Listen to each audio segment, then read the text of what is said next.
Hello, and welcome to some more Star Citizen. It's a podcast. I'm BoredGamer. I'm here with the lovely Zinnia. Say hello, lovely Fleet Week Zinnia. Hello, lovely Fleet Week Zinnia. Perfect. That's what you are today, or this week, or the next 2 weeks. Well, next week as well. It's still Fleet Week. I'm only... It's week, so it's only 1 week. Next week I can be Fleet Week Zinnia again. Oh my god, yeah, okay. But it'll only be for a week. We're going to be talking about some bits for Fleet Week, but sort of like the more exciting pieces. The medical bed concern, and we've got Alpha 4.0 on the roadmap now, properly. So, are you excited, Zin? Are you excited by these things? Yeah, a little bit. Good, I'm glad. That's because that's your job. Your job is to be excited. I suppose it's to edit. That's my job is to edit videos and chat here. Yeah, that is exactly it. And play games with me in the evening sometimes. Zin, I want to play. I want to turn everything to gold in the forest. Right, medical bed respawns. This is a bit of a controversy, Zin. So, all medical beds now, tier 3 medical beds, they can respawn people. It used to be just tier 2s, and now it's tier 3s as well. What do you think? Because that means like things like the Cutlass Red, that means things like the new Urza Medivac, they can all now respawn you. Well, that's how it used to be, isn't it? Oh, it is how it used to be, Sin. You've tricksily looked at my notes or remembered something. No, I just remembered. That's how it used to be. Yes, so you used to be able to respawn in the Cutlass Red all the way back in 3.9, 3.10, and then it was removed in 3.15. So in 2020, you could respawn in your tier 3 Cutlass Red medbed, and then they got rid of it. They said, look, we want it to be in tier 2s, and we want it to be a thing that's not accessible to all med beds. And then they've now brought it back, so it's back in all medical beds. So what do you think about this? Do you like this idea? Do you think this should be short-term only? Do you think this should be actually long-term with restrictions? Tell me, Zin. I don't know. I think that maybe they're just doing this temporarily. That was what was implied. Yeah. Just as a sort of see how it works, what people think. Because it does take a long time to get from, like, if you get killed from respawning or waiting for someone to come and rescue you. Yeah, and I think if you're under assault by people, it doesn't matter if you're going to respawn if you can't get back to your body or your gear, or you can't sort of refit yourself. So allowing you to get back into the action quicker, I'm always for that. Especially when the game hasn't got all its components yet. There's lots of bugs. There's lots of random ways you can die. I'm fine with them going, look, let's have a shorter half-life on the testing cycles of these things. Like, let's fruit fly it. And they go, well, you can respawn quickly and get back to your thing. Obviously, we'll evolve this as it goes forward. Because there are problems, as you've mentioned to me before, with like keeping your old injuries when you die, things like that. Because you can just go, well, I'm at a tier 3 medical bed. I've got a tier 2 injury. I can't fix that. I'm going to respawn. And then, I'll just respawn at my bed. Cool, that's fixed. But that's not a good idea, is it? No. Because, what did you say? Put it in your own words before I No, it's not what I said. So somebody suggested on I think it was on the Spectrum forums, that have it so that you can respawn at tier 3 medical beds. But if you have any tier 2 or tier 1 injuries, you essentially get respawned with them still. So you still have that ailment because tier 3 beds can't fix tier 2 or tier 1 injuries. That's why you need high tier beds. Yeah, and I suppose the facilities there, they're not cloning you. They're not pumping out a clone or anything. They're effectively bringing you back over there and then fixing you? Question mark. I mean, maybe they are going to go, well, actually, we've got clone base or we've got medical goo. But I really like that. I like what you said there, what that person had said there. I'd also go one step further and just say, anytime you respawn, whatever, you should just keep all your injuries, because then you can have them treated in the facility that you're at. And that's the time and cost associated with dying as well. You're like, oh, okay, well, I've got all these injuries. I'll have to get them treated or get therapy for them or whatever. And it can be done quickly or whatever, but it costs you money. I would also like to see restrictions on the different medical beds. At the moment, they went, tier 3 medical beds have only got a 20-kilometre range for respawn, which is what tier 2 med beds had previously. But they've gone, tier 2 medical beds have got a 50-kilometre range. That's quite a lot of range. But I like the idea of some valuable medical goo or resource being used every time you respawn people. and you being able to set it up so that you can charge people to have them respawn there, stuff like that.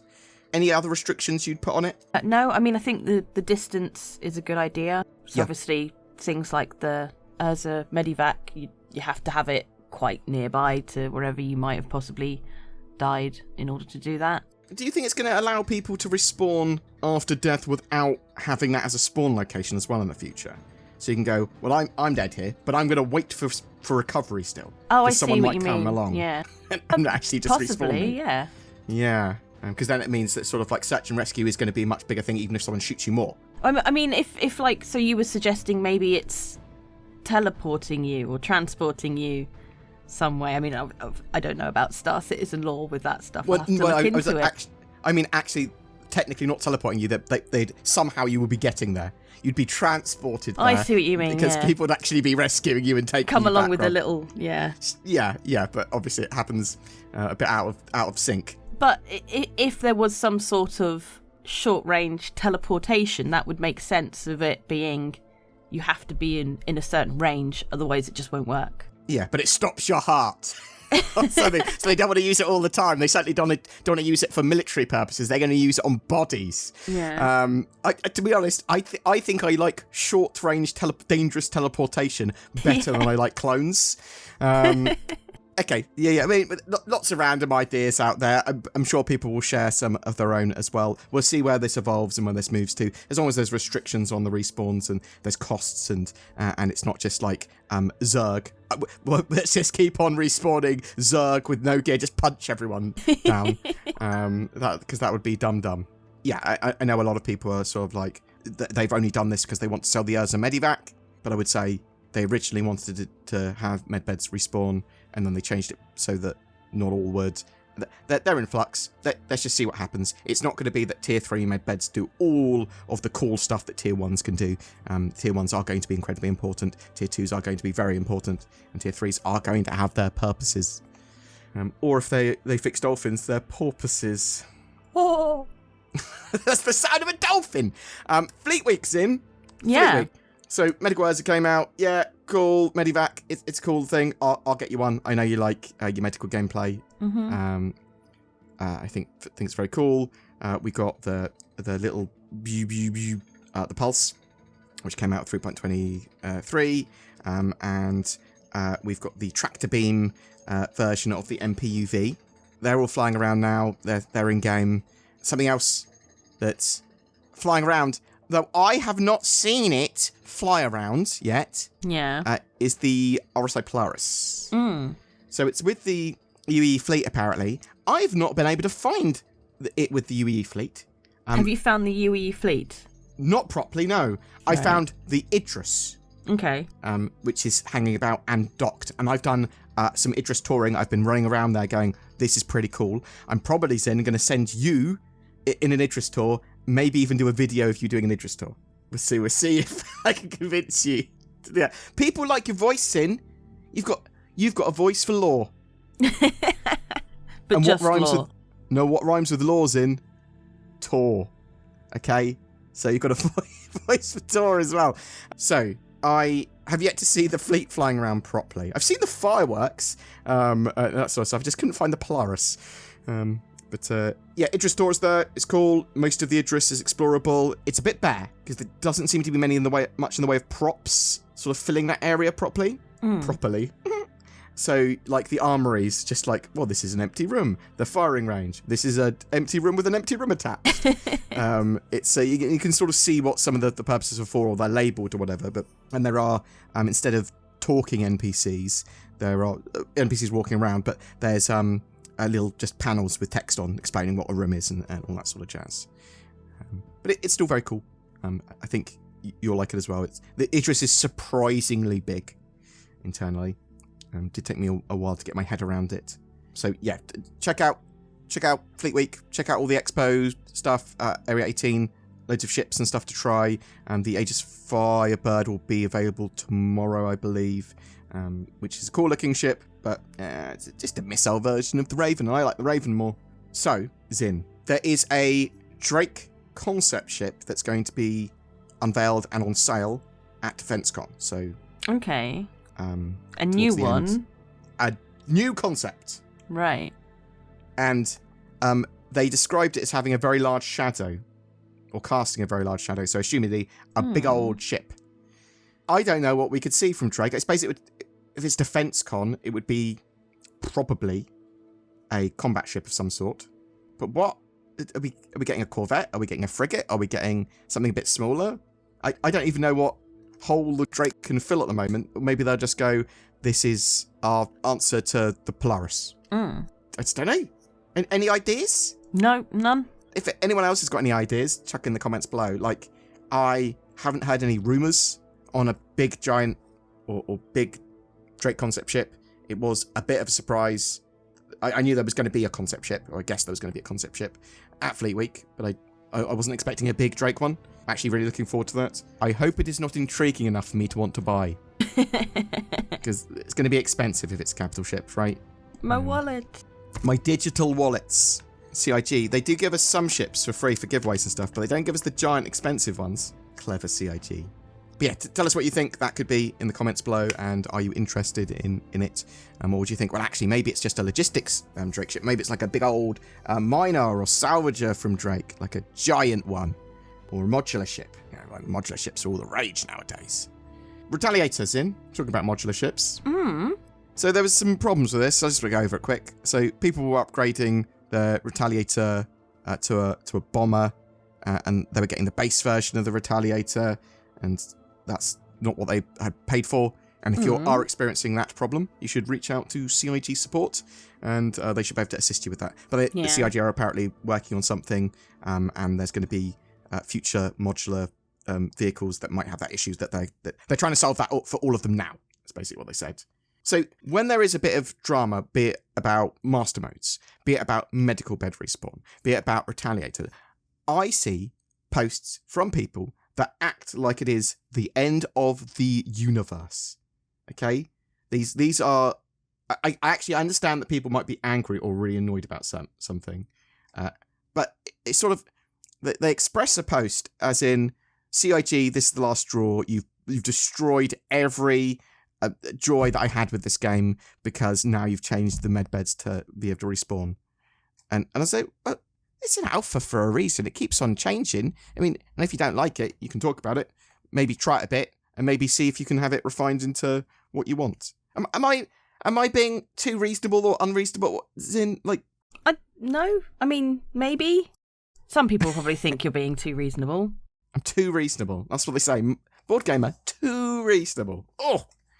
But I understand people getting annoyed about some of the stuff. I occasionally see, often see posts about, like, things about the medical beds or the Retaliator trouble. It's like, oh, this is the worst thing ever.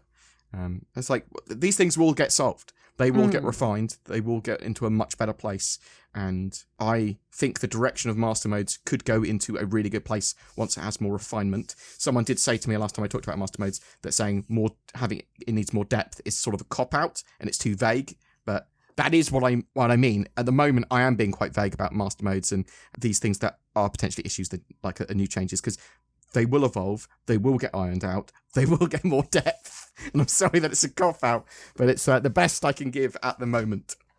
But where are you with the direction of Star Citizen and its sort of gameplay? Are you mostly happy with CIG fixing a large swathe of the problems and issues with the game before they launch? Or do you think there are actually going to be some big major ones with the version 1 launch that people are going to be like, well, this isn't what I signed up for? I think they need to fix their problems. They need to make sure that they release a decent game that doesn't have some of the problems that they have that plague them. And you're talking more about bugs and issues with that rather than gameplay decisions, are you? Or are you talking about both? No, I think gameplay can still be fixed after the fact. I mean... Okay.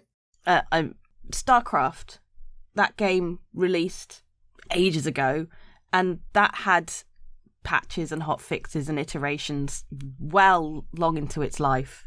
That's good English there. I mean, StarCraft 2 still occasionally does, right? Like probably. I mean, yeah. I don't follow StarCraft and StarCraft too much anymore, but like I used to follow StarCraft quite a bit when it was like a popular esport sort of thing. But yeah, so I love StarCraft as well. Big fan. But yeah, that had iterations and changes long after it had been fully released. You know, like it will happen. Yeah, I think that the problem with Star Citizen is if it releases any big bugs in its version 1, obviously that's going to mar it entirely because it's a MMO. It can be a problem. Yeah. And I think that people are concerned that there could be terrible gameplay with master modes or with medical beds, or they're not setting expectations. Because the problem I have with Star Citizen is that it doesn't set expectations. It's a lot better at setting expectations now, but it certainly didn't used to set expectations, and it used to go just stars the limit. Whatever you think is a maybe. I think that's helped it sort of capture the imagination of a lot of people, but actually those imaginations haven't been captured. They've been released upon the world to grow. Talking about moving towards Alpha 1.0, no, talking about moving to Star Citizen version 1.0, an actual commercial release, Alpha 4.0. That's now on the roadmap, Sin. Yes, I've seen it. Yeah. You've seen it? You've seen 4.0? You've seen it on the roadmap? I've done it. Okay, seen it on the roadmap because we did a video on it. So yeah, I'm pretty excited for this. So at the moment, it's roughly planned for end of Q3 launch. So that'll be end of September. Often this gets pushed into sort of CitizenCon or October, so bear that in mind.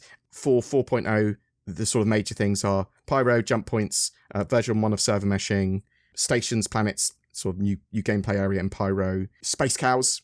You excited for some more animals, Sin? Yeah. It might be more than space cows. It might be the Star Wow. It might be some other stuff as well. And then we've got some big gameplay with engineering, life support, and fire. Engineering is going to be physicalized components. It is going to be sort of repair of stuff. We've also got the Zeus Mark II ES confirmed for this patch, and expect a big refinement of master modes and combat and the flight systems and more Squadron 42 elements coming over to really polish out the game. A lot of people are concerned that with server meshing and all that sort of stuff, you're going to have another 3.18 situation, and I would say that it is a possibility. Are you concerned about a 4.0 releasing and everything breaking because of server meshing, or do you think actually CIG are getting pretty good at testing and making sure that sort of stuff doesn't happen when they release it to live? I think if it happens, it's not going to be... We'll get over it, basically. If it happens, it happens. We'll deal with it. Like we dealt with it with 3.18. It was annoying, but they fixed it, and it probably helped in the long run. I don't know. Yeah, so we talked to some of those guys at the Bar Citizen we went to, and well, at least I did. Yeah. At the 3.18 persistent entity streaming guys, and they were like, "Look, it was terrible for players, but it was amazing for us because literally we deployed it and it technically worked and gave us loads of data. We just needed to make it playable from the client end properly, but it was working, and we were like, yes, it actually works, but let's now refine it. It's an alpha for a reason, and yeah, if stuff like that does happen, if stuff does break and it's big and it's annoying, we'll get over it. They'll iron it out. It is a necessary part of the game's development. And again, it might be a case of it just wasn't expected to happen, but it happened, Yeah, as more people, as they deploy it to the live environment, as more people get access to it, as they actually connect it to all the databases and microservices and stuff. I am expecting a full wipe for that patch, by the way, for 4.0 because of server meshing. Yeah. So I would expect that. Maybe you won't, but probably will. Are you excited for anything in particular for Alpha 4.0? I know there's sort of like additional character customization with even more hairs and piercings now, so for that patch. But anything that really is like, yeah, I'm glad they're adding Pyro, it's server meshing. What space cow? I want to hug a space cow. No, I think just the whole thing in general is great. Like they've done so much recently. Like they've released so much in the last couple of builds, and especially this one. And I think it's great that since I started working for you and properly following Star Citizen, I think it has come a massively long way, and it's still going, and it's great. Well, you'll defend Star Citizen now to your partner, or when we talk about it with other people, go, actually, Star Citizen is actually getting quite playable, and the development is ramping up. They're getting into a stage of, well, it's early access, or maybe they're pushing towards beta, stuff like that. It's like, it genuinely is. With the advent of Squadron 42 being feature complete and in the polishing phase, they're sort of really ramping up the development and getting Star Citizen into, it's feeling like it is a game rather than a tech demo. But yeah, Alpha 4.0 soon. Other stuff you got to look forward to is Xenothreat after Fleet Week. It won't be immediately afterwards, but it'll be pretty soon afterwards. And then you've got Alien Week mid-June, which I assume will be run after Xenothreat's finished, because I think it may be inappropriate to run Alien Week and Xenothreat near each other, because they are directly opposed. Well, maybe that'll be a thing. And we might see some more ships and vehicles with Alien Week. Tell us what you think that Drake big concept ship or vehicle is. I suppose it doesn't have to be a ship. It could be a ground vehicle or something, but I would expect it to be a ship. They said it was big. They implied it was big. Tell us about your experiences at Fleet Week. If you bought anything, have you enjoyed the Idris tour? Have you found the Polaris? Do you like the fleet? Are you excited for 4.0? What do you think about medical beds? Anything else you want to talk about, Zin? No, I don't think so. Thank you so much for watching. Very much appreciated. And Toby Eye Tracker. Oh, links down below for that native head and eye tracking support and Star Citizen. Ooh, it's premium. It's on sale, and until later today, the 20th of May. Yeah. So check that out. Maybe it'll still be on sale, but by the time you click on the link, maybe it won't be. It'll be on sale again in the future. We also have NordVPN, the best darn VPN that I use on my computer. Why would I need another one when I've already got nordvpn.com/BoredGamer? I don't, but if I could have it twice on my computer, I might. Click on the links below. Help support the channel. Get discount. And say goodbye, Zin. Goodbye, Zin. Zin also endorses all of my sponsorships and giveaways. She does. She doesn't need to say anything. But bye.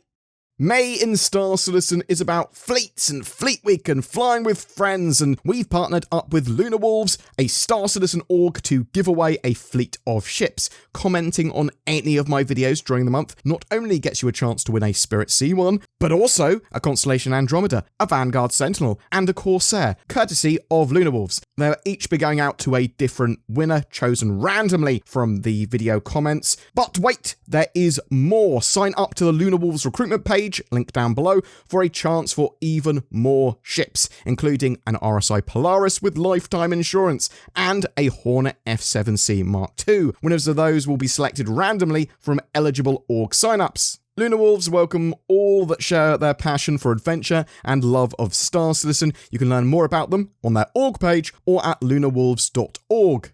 If you would like to further support our channel, please like, subscribe, comment, share these videos. And if you'd like to go the extra mile, and I would love you to, please consider becoming a Patreon or clicking that join button under my videos. It goes a huge way in allowing us to make daily content and keep the channel going. You'll get some exclusive content from that as well. Only time Zin and I can actually put it out, as well as help evolve the channel with polls and suggestions and that sort of stuff. Thank you so much for watching to the end, and have a great May. It's going to be a good one.